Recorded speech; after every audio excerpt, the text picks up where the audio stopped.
Okay, if you have your Bible, turn your Bible to the book of John, chapter 16, verse 13. Kaya kung basahon, ingon siya diha, when the Spirit of truth comes, He will guide you into all the truth. For He will not speak on His own authority, but whatever He hears, He will speak, and He will declare to you the things that are to come. So, ang Ginoo panalangin sa iyahang pulong. So, kini gisulat ni Apostol John sa iyahang libro diha sa Juan nga iyang nakita o iyang na-experience. If you have the Spirit of the Lord, then you can walk in the truth. Or the truth nga imuhang ginalagwan, makita jud na sa imuhang anang panahuna. Why? Because imo makita isa sa problem today, a lot of false teachings and false teachers nga naabot during this time. Mao nang iyang giawhad ang tanan mga Kristohanon nga diin mulakaw diha sa kamatuoran. So isa ang iyang guarantee diri, if you are or if you have the truth or if you have the Holy Spirit, then the truth comes. So maabot sa imuha ang kamatuoran. Diha pa maabot ang kamatuoran nga giingon diha. So before niya na atong tanawon mo sa last Sunday unsa nito ato ang gitakim, unsay nakahinumdom? Kinsay nakahinumdom? Last Sunday. Sa ganito giingon? Kalimot na sila. Unsay kahulugan ato August? Unsay kahulugan sa numerong 8? Ang ending love of God, an infinite, or walay katapusan nga kanang pag-aruga sa Ginoo, walang katapusan nga relasyon sa Ginoo sa imuha. And this morning ato po ning i-continue unsa ka hinungdanon ning number 8. So kinsay nagtuo sa inyo ha nga ang tao matulog gani 8 hours a day is pinaka healthy. Hello. Isa ba yung mga estudyante diri? Kung matulog daw ka 8 hours din gabi, according pa sa study, mao ni siya ang pinaka-healthy na kinabuhi sa tao. 8 to 10 hours. Pero kung matulog ka 3 or 2 to 3 hours, you are in danger zone.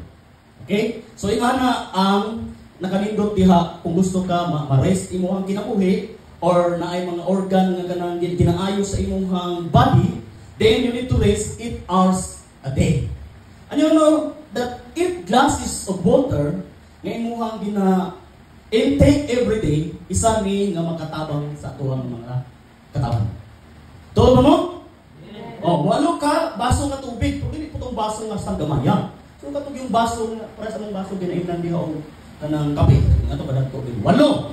So standard na siya. Pero kung gusto jud ka cleansing ang cleansing sa imong lawas, then you need to intake 8 to 20 glasses a day. O si dato 20 ka unsa niya 20 ka basong tubig niyan ginainom. So isa po ni nga makatabang sa atoa. Walo po ana po ang standard nga ginahimo even the science sila nang ginastudian unsa ka mahinungdanon kanang number 8. Kasi nagtuo sa inyo even in our muscle na ay mga important diha aspect walo gihapon. Okay sabay nagka-workout diri. Si Ding nagka-workout na si Ding sugod na mo? Wala pa na. Okay say nagka-workout diri. Sa una, kisa nag-workout. Si Brandon nag-workout, kaso na Brandon? Nag-gym ba? Oh, nag-gym. So, kisa may nag-gym doon eh. Si Wanda in your dreams. So, basic principle, pag mag-workout eh, nagbalik workout naman po ko. Ang first muscle na gina-workout yun, if gusto nyo ka na kanang whole body ang mong workout, kaya lahi mang kanang nag-program kay in a Monday, tricep o bicep or back ang ginatawagan nila. Nag-schedule na ko din, no? Mao'y working out sa imong lawas. Pero ang pinaka-basic diha, ang unang jud na gina-workout na mo, according sa among teacher, is ang ato ang bagtak. Saan nagtas mo bagtak? May kapat na mong bagtak, usgan to na. Saan man? Uyan na? Ha? O, kaya namang athlete ka lang ilang bagtak. Wala ka naman siya bagtak, kaya ilang bagtak na nasa pakapadulong. Kasi gina-workout. So first, number 1, number 2, kay lower body man naguna para dapat mauna jud ang imong lower body saka ang upper body. Kay mauna ang upper body pag abot nimo sa lower body mo kurot ang imong tuhod. So ginauna jud ang lower body. So number 1, tumatiting ha. Number 2, ang imong kini paa. Number 2 na pinaka basic. Number 3, imong hamstring bani ini. So 1, 2, 3, tapos ang imong hips 3. 4, then upper body na ka. 4, the next 1 chest. 5 bicep. 6. Tapos, tricep. 7. Then imong back ang 8. 8 principle, kung mag-workout ka in whole body, within, dili na po sa isang semana ka isa. Then balik ka workout, pagka lutuin na po. So, pumatos ang lawas. So, dapat mag-workout according pa niha, thrice a week, or once a week, or wide week. Wala dyan. So, ang pag-workout, para unsa yung lawas mo active, so ibig sabihin, thrice a week, twice a week, inahibo mo na workout. So, medyo kapoy, kaya naman mag-workout ka ni Kas, imong muscle, pamaulan din ka. Na even mag-ato kag CR, mukurot ang imong tuhod, mukurot ang tinamulihok ang imuhang, kumusta sa bigso, kaya naman, wala na, perting sakita. O, kining ato isulong, wala pa nag-workout, so ang damanda na ang pamaol. So, ang tambal sa mga ayaw, inumi o tambra o tablitas kay delikado, kung na yung tablitas. So, sa dahil lang, nga mo build ang muscle. Sometimes, ang atong pagtuo, yung anak mong pod, gina-workout na atong pagtuo every day. Kaya kung atong pagtuo, wala na itong gina-workout, ang may tabo sa tuwa, kumatos po na itong lawas. So, may tabo, inabot sa Baguio, kaya itong lawas, tanawang dagko. Pero ang spirito dahil, duya na niya ang kalag, manuris. Inikhuyog sa kamay hangin, tumbling. So, maunang kailangan na ito i-work out. Okay? Sabta na ito, ang number 8, pinanay ka-importante, na ito ang ginahimo daily sa ito ang kinabuhi. Kung sa diay na siya ka-importante. Dili magtrabaho ka, pila ganing standard sa Pilipinas? Pila ka oras? 8 hours a day. O, napay overtime. O, na-overtime sa trabaho. Mas daga lang istorya, yung punay ko Arman. Mas may pa overtime. Mas daga ang istorya. So, maabot 10 to 12 hours, pero ang pinaka-standard, di ba, bansang 8 hours yun. Kaya kung mulampas ka diya, o kumali na kailangan ng duty. Okay? So, mag-duty ka sa opisina, pila ka oras ang duty? 8 to 10 hours kahapon. So, maunang standard nga, ginahimo diha ang number 8. Ibig science, sila nagigamit sa physics, sila nagigamit sa ilahang mga study. So, sa tuwa po tulon, ato ning gamiton, everyday, unsa di ay name number 8. So according pa sa John chapter 16 verse 13, number 8 is a symbol of the Holy Spirit. Na ay walok aspect diri nga atong nisgutan unsa ang symbol sa balaang espiritu. Na ay simbolo. O dili gid siya ingon nga symbol ra man siya. So ang tinuod diha naa pagyud behind o beyond ana. Okay? So atong tanawon diha sa Matthew chapter 3 verse 16, number 1, giingon diha, number 1 symbol sa Holy Spirit is like a dove. Kita na kayo dove. Sa Bisaya, salampati? Tama ba na ito? Salampati, no? O kalapati? Kung saan may tama? Salampati, kalapati? Turupati? Kung saan may tinod? Ay, English na dove. Symbol like a dove. So, imong makita din, with the time Jesus baptized, na ay usa ka symbol nga hayag nga mura daw og dove nagikan sa langit nga nikunsad sa iyaha paghuman niya immerse dito sa tubig. Human gid niya gibaptize nikunsad gyud diha ang dove or a symbol sa balaang espiritu. So yung makita diri is a heaven was opened and saw the Spirit of God like a dove touching down on him or rest on him. Nikunsad gyud kay Jesus. Why? Because the purity and gentleness ingon pa diha that God the Father immediately responds to Jesus after his baptism. And this is a powerful way, imo makita that the formally mission began on earth. So before si Jesus nag-ministry ining kalibutan, first, kung saan nahitabo sa iyahan, he was baptized. Then pag-human sa iyang baptism, dito daw formally nagsugod ang iyang mission sa kalibutan.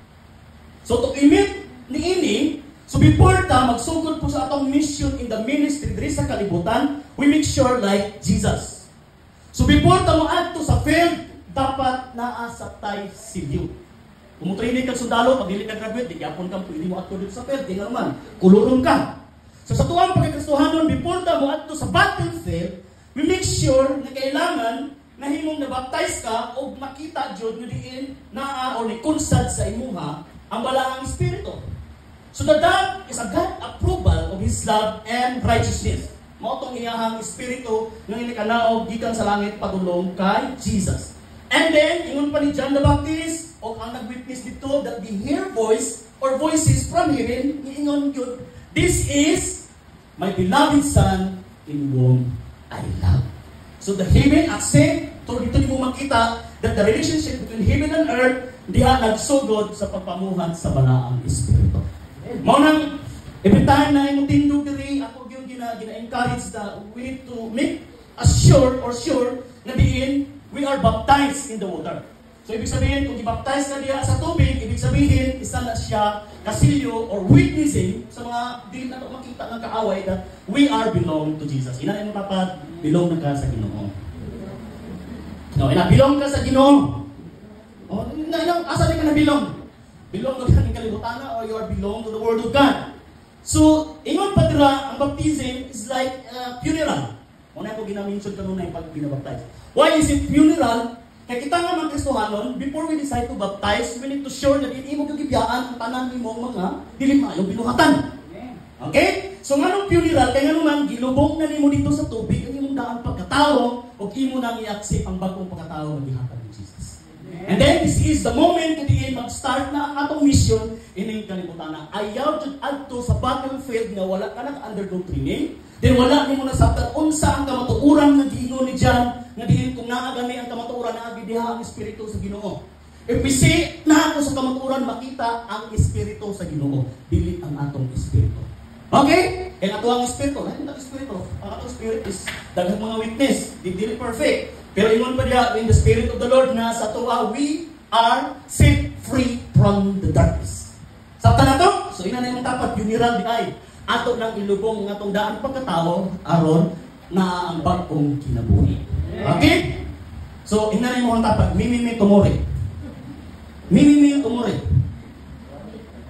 Asa sa meaning ana? Isa nagsabot sa meaning ana. Na mimimi tumori. Wala naman itingog. So this is the logic that my teachers use. So unsa kay meaning ang mimimi tumori, sir?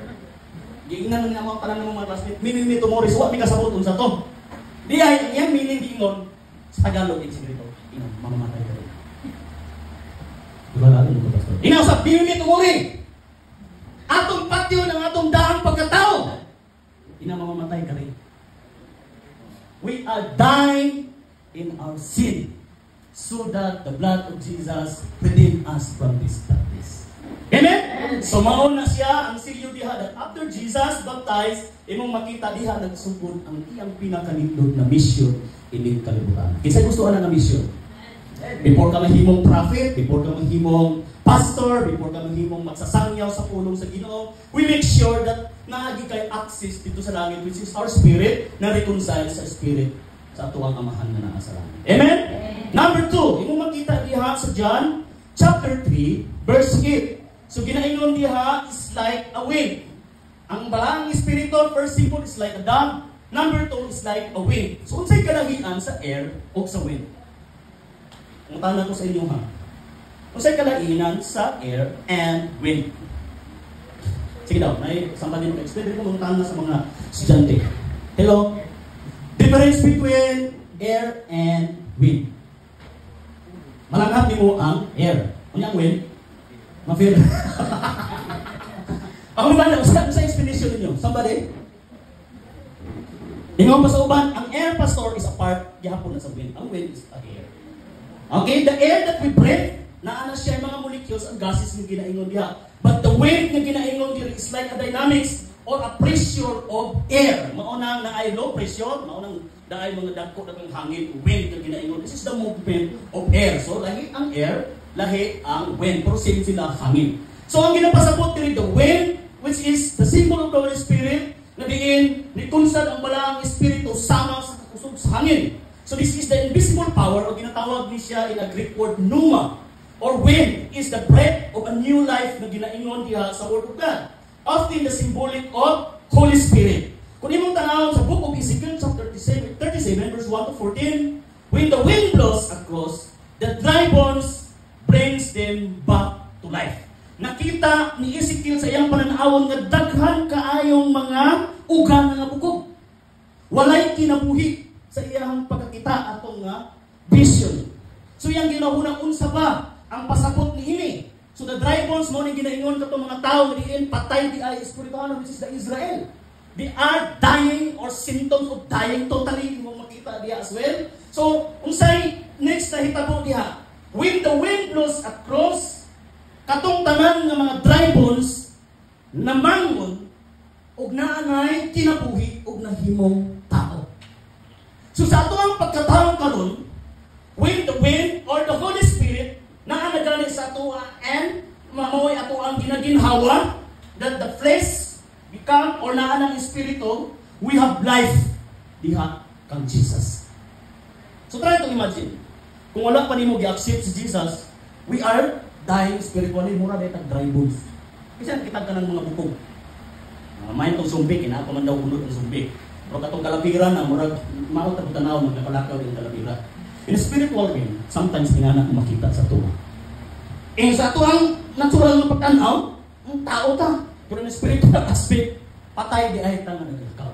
But when the Holy Spirit comes, na ay kinabuhi, gihatag ang Ginoo anang mga dry bones. When God made Adam and Eve, imong makita dire, pinaka-espesyal na tao nga iyang gihimo. Paghimo niya kang Adan, imong nakita diha, giumol niya gikan sa abo. Pagkahuman iyang gitayhupan sa ilong. Then kana siya is the breath and the spirit of God nga naa sa imong usa. Then ang nakalindot ka because of His grace and mercy, maski wala pa kay relasyon sa Ginoo, we are free nga naay oxygen nga ato ang ginatubig. Kasi nato sa inyo, this is a common grace. Nga maski pag-ilit ka, ino pa na, dili mo tarong pastor, makasalanan ko ng tao, wala pa ginako, totally nga naay relasyon sa Ginoo. Pero, you are blessed. Because the common grace nga gihatag sa Ginoo, we are still sinners but we still breathe the Spirit of God nga gihatag sa inyo sa buhay. Amen? Maskin pa, believers ka o unbelievers makaingon ka, wala din na sila konsensya pastor. No! Because the Spirit of God mauntag iya anak niya tao. Ginatapunan na nga sa Espiritu sa demonyo. Then after, gihuipan sa Ginoo ang ilong ni Adan mautong na ay kinabuhi. And then, pagkahuman ni Ana, this wind, the ginaingon, the invisible, this is the flesh and the spirit are opposed to each other. So the only thing for a person to take a new nature is by being born again.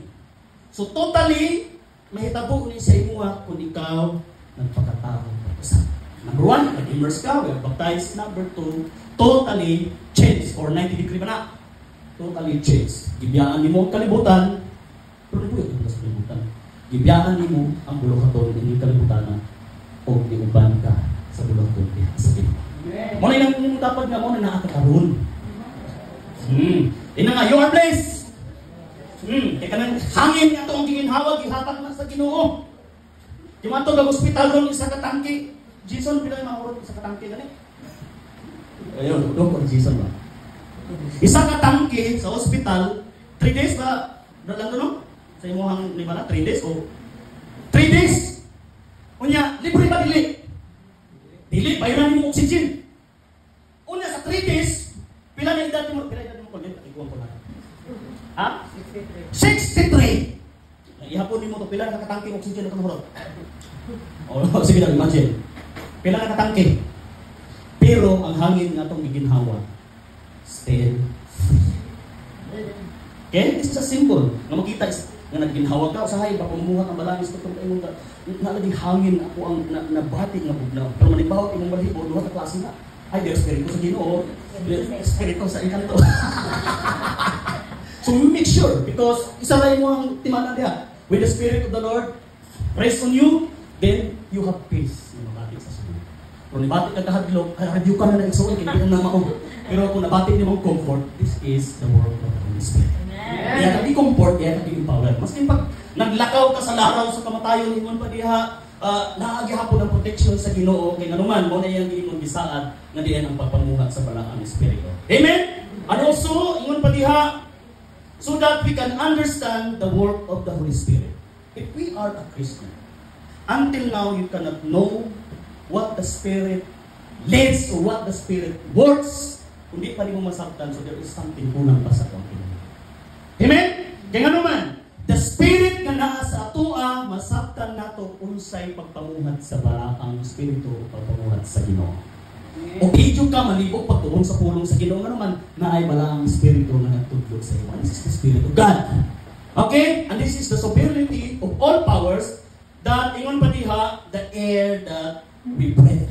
Hangin nga libre nga ato ang giginhawa. Number 3. Makita nimo sa 1 John chapter 2 verse 27. Ang giingon diha, this is the oil or this is the anointing na ginaingon diha. So, the number 3 symbol is like an oil. The Holy Spirit sama doon sa oil. So that the anointing that we receive as a reference to the Holy Spirit living within to those who believe in Jesus. Katong tao daw nga nituo kang Kristo. Kisa nagtuo sa inyo nga daghan nituo kang Jesus. Pero gamay lang ang nituman kang Jesus. We believe Jesus. Pero wala ka nituman kung sa iyan din ang pagiging sa Pilipinas. Still, we believe, Lord, I believe in you. Pero pag-ingon sa inyo, lakaw dito. Pagsang niya, Ginoo ko, ayaw na sa Lord. Love your neighbor. Bahala, Ginoo ko sa Lord. Palayo ka lang kung ano yung umong silingan kayo kasi mabackslide ka. Makalimot ko niya. Pero mo, nagkipahimo ko sa Ginoo. Pinakalisod, love your enemy. Higugmaan ako tanan Lord, ay lang nag-enemy. Kalaban na ganyan eh. Higugman sa Ginoo sa inyo. Pagkapalita. So, bahan na to. So, but, with the anointing na sa atua, we do the work of the Holy Spirit, dili pinaagis ato ang concept. Gibuhat nato ni tungod kay nahigugma sa Ginoo. Yeah. Kung ang taong nahigugma, imong panikuan sa una, masupit to pagkabuntod, tayo natasun. Makuha ko lang ang matamis na uo. Grabe, no? Anak mo na. Makuha lang ang uo. Yes, lagi, bahalag pinakabuntot ang tabubon. Sugtol na ko, ani. Woo! Di ba, Madam Milen? Linguling mo si Madam Milen ba? Siyempre, anak mo na siya. Gagawin ko ang lahat. Dito na anak. Susunod, ingon siya, this is an abiding or remaining or it is an evidence to hold the gospel of truth.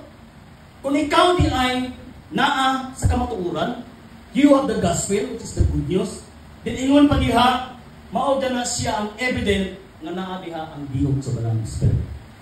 No matter what, kung sabay imong ginahimo, dito ka mahadlok kay anuman, you have the oil nga naa sa imong kinabuhi. And this anointing, kinaingon diha, kung paggamit ka sa Ginoo, you can do the work of the Lord, dili mo ang glory. Iyahagin sa Ginoo.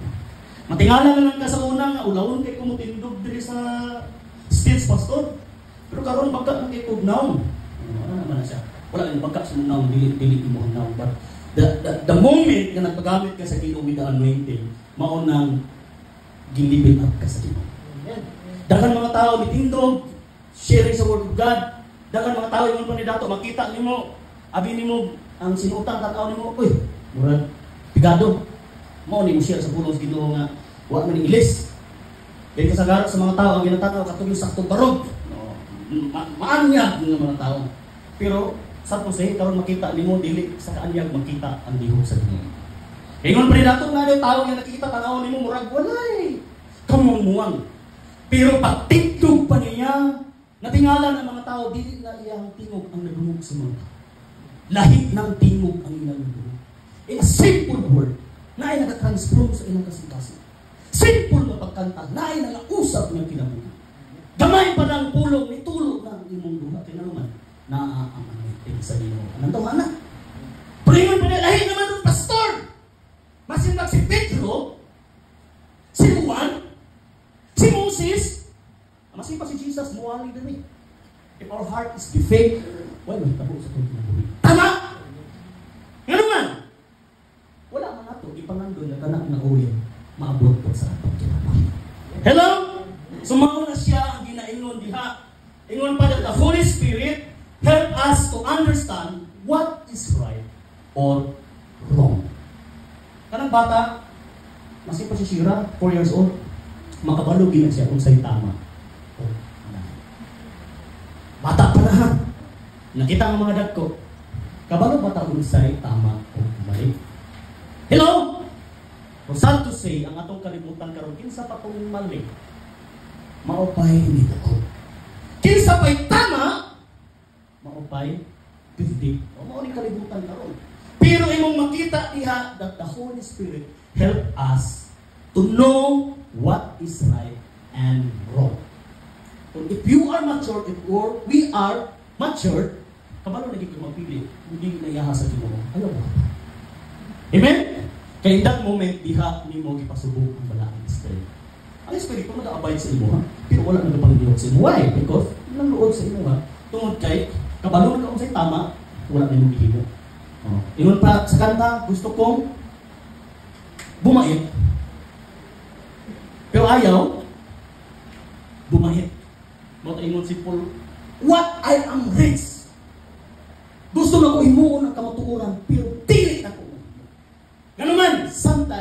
lack of this anointing. Pero kung naanin anointing, maskin pag ingon kag muhimo na nimo na ay mo remind sa iyo, oops! Muslimin! Ayaw buhata. Suko Jesus. Di ba? Na ay tigpugong sa inyo. Ayaw. Okay? Unsa ba yung ingon pa rin nakapatibok sa kasing-kasing sa mga driver? Kasi yung mga driver dati, maskin dili driver, makakita na galing kahit tindog dito sa unahan, maskin pag wala kay violisyon, di ba din? O maskin pag wala kay violisyon, titibok ang iyong puso. Kaya naman, alert ka o inaasa una. Di na Holy Spirit, labang ko man na silpio. Inaghimo ni mo sa mga butang na dili giniuyon sa na-again struggle sa inyong sulod. Pero still, imong gihimo din, na-again consequences sometimes magipagod sa inyong mga obstacle. Tama gini! Ingon pa niya, we are to live, love, and act like Christ. So the Holy Spirit or the anointing abide us to deny the false teaching. Makutanan kang ano, pastor, na yung ubang tao na ilag man yun sa mga minute na propita. Why? Tungod kay wala sa ilaha. Kaya kung naa sa imo ang anointing, kabalo ka mong dili, pagdili ilaha sa imo. Hello? Masabtan na nimong ilaha sa Ginoo o dili.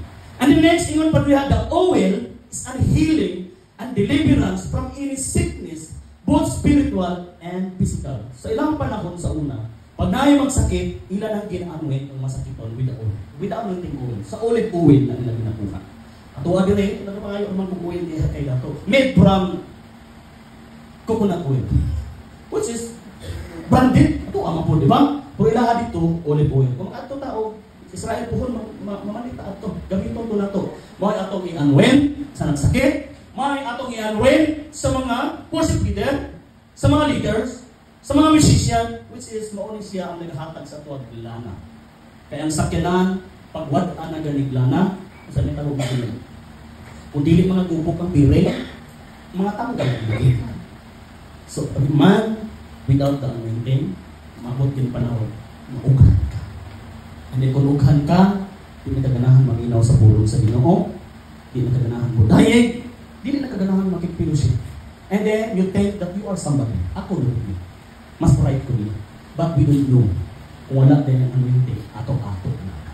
Kung nag-ingon sa kanta, tungod sa bihog mo, ako nagkabarot. Tungod sa bihog mo, nakalabang, makalatas ta aning mga problema. Pagsulay sa kinabuhi, kung naa ang bihog sa balaang Espiritu. Amen? O na yan, ginapasabot niya, anak ka-importante. And also, the oil na ginaingon, this is the consecration to avoid worldliness. Ganang muli kayo ka sa buhat, ining kaliputanon ng mga binuhatan. To compromise. Kung unsa ang iya sa Ginoo, iya sa Ginoo. Ang dili iya sa Ginoo, ayaw yun na ipasulod sa imong panimalay.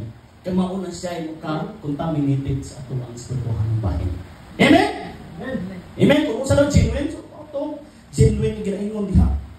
Sama kang Samuel, yan gianwin si David, as a king, dito ni mo makita na grabe ang triumph, victory, or kadaugan na naabot sa life ni David. Even though nakasala siya, pagkahuman, ang nakanindot sa iya, iyang ipaubos ng iyang kaugalingon. Hindi siya, akong tanggalon ng itong pagkahari. Ang iyang koruna, iyang gitanggal, o giilisan niya, o abo, ang iyang polo. This is the part of consecration na hindi mo niya. Tayo naman, asking the Lord to forgive. Kasi lang ito sa ito, wala na perfect.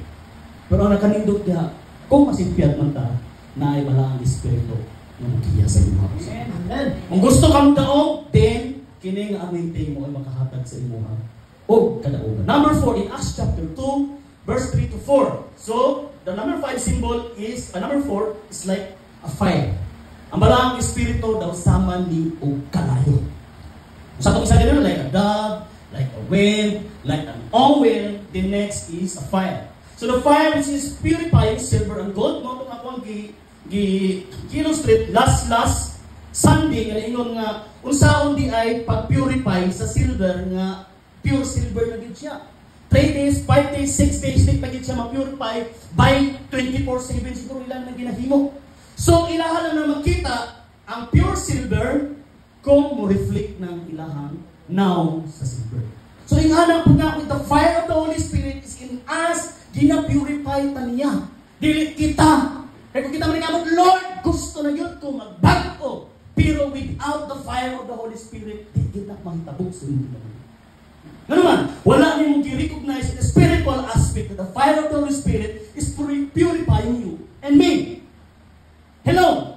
Kaya sometimes ang atong kasing-kasing, sometimes ang atong kinabuhi, dili yun na straight ba? Kasi kung sa akin straight, mahiwit yun. So may tapos sa kasi na tudling. Karang magtudling o maisan ba? Pag masibihit din ang kabaw, mulingi gani ang nag-operate sa kabaw, sinasa mulingi, kanang tudling, hindi na straight. Ang para sa ano? Asa na straight. Sige maglingi. Sa itong mga gasuhan, kung masigit ang lingi ng kalibutan, hindi na straight ang itong kinabuhi. Buntag sa'yo, tanaw ang Facebook, oh, balita dito, wala na naman ako kalibutan. Pero, ang good news, na-adre ka rin sa pulong sa Ginoo. Kita na may naghiwi, palabot sa nang tumbling, hilang, Lord, ikaw ang good Lord. Sige lang pang Ginoo. Di ba kauman, sige natin, ang yawa akin, Lord. Mahalay na ko sa kinabuhi, di ba? Ang hinaw ko yawa. Mahalay na ko sa kinabuhi, ikaw na di ba? Because Satan is not omniscient or omnipresent. Kung nasa dito, wala sa dito. Kung nasa dito, wala sa dito. Only the power of God. Nasa dito, nasa dito. Because God is the omniscient and omnipresent God. So, lahi ang iyang power. Okay, Satan na to. So, yung makita diri, that God's glory reflect us and make us pure and holy. Kung maglakaw ka diha sa purity, o kamatukuran, pilit na imuhang binuhatan. Eh kung ato ang binuhatan, maski pagmuluhod ta, kita blue house, padulong diri, anit po siguro, duhod siguro. Duhod po, kita blue house, duhod diri. Eh, we could not recognize the work of the Holy Spirit. Ikihapon na usap na natin ito. Amen?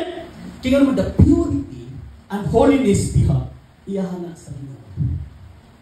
Kung sa itong buhaton, ang holiness nga gihatag sa imo, mano ato ang which is the Word of God.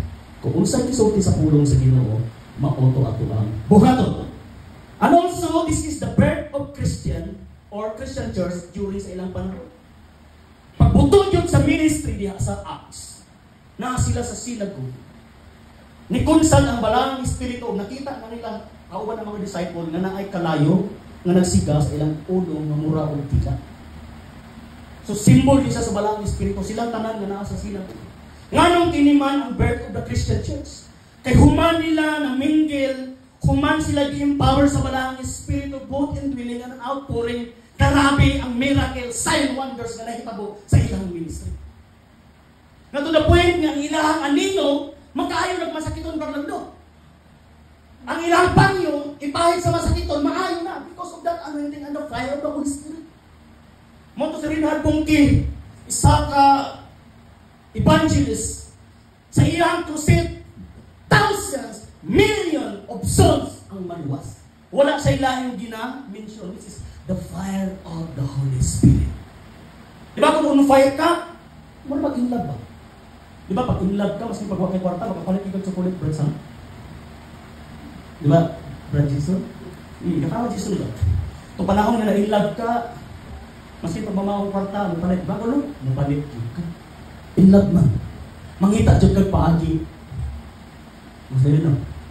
Katawa man ka. Why? Eh kung on-fire ka, inspired po ka. Dahil inspired ka, buhaton mong tanan para malipay ang iyong buhay. Then, if we are on fire with the Holy Spirit, then buhaton na ito ang tanan para malipay ang ating buhay. Diyos. Kung ano niyang gusto sa imo o sa kuha. And also, this is not only the comfort, but this is the fulfillment of Jesus' promise to send us the Holy Spirit before siya nag-ascend, before siya nag-adto sa langit. Iyan yung ibilin ang balang Espiritu to comfort and empower you and me. So, imo makita po rin ang passion nga imuhang makita nga symbol na din the tongues of fire symbolize the divine presence, the sanctifying work of the Spirit in the lives of the believers. Sa isa kawali, 3,000, 5,000 ang maluwas during that time. Tungod kay naa dito ang pagpamuhat sa balaang Espiritu. Kinsa gusto may on fire? Kaya ito magkalayo ang imong kinasuguran. Kanang napuno ka sa kamatuguran, di ka kahimutan. Gusto ka mo gawas mo share sa puno sa iyo. Amen? Kaya nga naman na-experience nila. Once na-experience gani nimo ang presensya sa Ginoo, di jud ka mapabilin sa iyong balay. Lamit jud kaayo i-share di pamarites sa kanya man. Ikulong mo sa Ginoo. Lamit kay i-share unsa ka maayo Ginoo sa imo. If wala nimo na experience, lamit po dili na igawas. Kinga naman, Lord, kay ko Lord. Ako na number ni Lord. Why you gonna experience the supernatural na paghimog sa Ginoo? Ano? Mo ning gina-encourage ni John, nagitang tanan dili ta magpabilin nga pungko, paminaw, pauli. Dapat nang ginihitabo. Something within us. Ayaw kayo itugot na ulit ka nga ng Lord para sa lahat. I-experience ang supernatural work of the Holy Spirit. Yan yung makita ang bagong journey na dihatag sa Ginoo sa Ginoo. Di mo na natik-atik ang Ginoo ni Pastor. Kanuman, because sometimes, diha na ta ma-revive, kuha nagkitay pa yung nandidigin na ba? Diha na kamanawag mo Ginoo, Lord, hindi na ta kaya Ginoo. Pero as long as napaka sa imong comfort zone, relax na tayo ka. Pero Ginoo niya, sometimes, ginaalaw sa Ginoo ang mga trials. Why? Gusto siya maghimong close sa imong hapon sa kuha. Ilan ang dapat gusto sa Ginoo? Na-close ka sa iya, ha? Kung close ka nito sa may tabo, pag naay, ayuda naman. Kung naay panalangin, kisay mauna, katong pinaka-close. Kung naay outing, kisay pinaka-una, katong close. Kung naay regalo, ihatag, kisay unahon, katong pinaka-close. Kung ang pinaka-close na una, espesyal. Pero kung dili gini ka-close, ang abot sa imo, pisik. May na napiskan. Ayaw daw ko pisik. Kaya usahay ang pisik, wala kayo ayaw. Nakadawat kag chinilas, lahi kag Paris. Nakadawat kag pantalon, ang insert na sa tuto-tuto. Kung kira po doon, itambang sa pangulo. Nakadawat kag jacket, pwede ikaw di mong asawa, usulod. Pisik naman. Pero kung ikaw pinaka-close, makuha ni mong pinaka-best. Nga naman, pwede pa ka mamili. At pwede pinaka-close. Kasi close man mo. Kapag hindi mo close, inon ka mo. Pag-sure. Ano na? Sino dibutan? Inon na yung pag-sure. So diyan mo makita igsuon, ingon pa diya, this is the external assurance in Christ, and also this is the power that sign, wonders, and miracle took place, and they are on fire in the work of God. To the point, because of this fire of the Holy Spirit, while si Philip nag-minister sa eunuch, pagkahuman kini nag-minister, ingana ang miracle na hitabo. Mora ni po na-record sa Bible nga dito sa basta. Pag human kini nag-share, ngayon ang eunuch, nawala na si Philip. So according pa sa mga Bible scholar, this is the proofs nga ni-teleport si Philip. Gikuha sa malang espiritu, magkipalhin ito sa lain lugar. Di ba sa salita lang magkitaan na mag-teleport? Nakakaroon rin, i-teleport ka sa Ginoo, na sa Mars, pati layo ako muna. Okay na sa Pilipinas. So, mao lang kang hitabo ka. Why? Because they are on fire in the work of the Holy Spirit. Kaya mo ang gusto sa Ginoo hitabo sa tuwa. Hello! Di kasagara ang maka-experience sa iyong aning na journey, katong yung mga tao na gusto himong close sa Ginoo.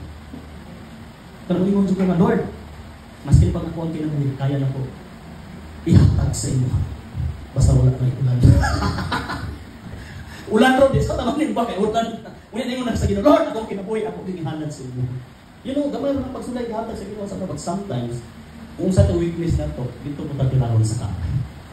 Kung kita nagtuon, kung sa ang buhat sa mga demonyo, labaw na sila, naghangin sila mga intelligent. Now, kung wala ka, ani, na pagpamuhat din, damit na kita ng pamaluhin. Amen? Number 5, gitawag siya sa John chapter 7, verse 37 to 39, water. So, nagasimbolize din siya tubig. Kung sinaturo sa inyo that water is refreshment. Ingon pa niya, this is Jesus' invitation, ingon sa John, to the ministry. He invite to come and drink the living water. Iyang gi-invite nga ari ka mo, kaya na ay buhing tubig nga kung ihatag sa inyo ha. Why? Because the physical water would run out, kanang physical na katagbawan, o natagbaw ba sa kwarta lang, natagbaw na kung sa kakaroon, mawala gihapon na. Pero ang invite ni Jesus diri, which is the spring of the willing water, or ginatawag, nakahatag sa tuwag, eternal. And this water is a cleansing from the evil works. Tungod ani nga tubig, mao ni siya ang nagahugas sa tuwa sa mga buhat nga dili maayo. Worldliness, the fake heart, pagka-unrighteous, kanang dili pagkamatarong ba? Disobedient or disobeying. Kini di ang tubig nakahatag sa tuwa nga mahimo kang mo-obey. Dili kay mag-disobedient. And also these waters give us life, which is the messianic hope in terms of life-giving water, would flow from within. in our heart. So buhi siya na tubig or katagbawan sa giuhaw na tong kanag o espiritu. And then ingon siya na to, we receive spiritual blessing.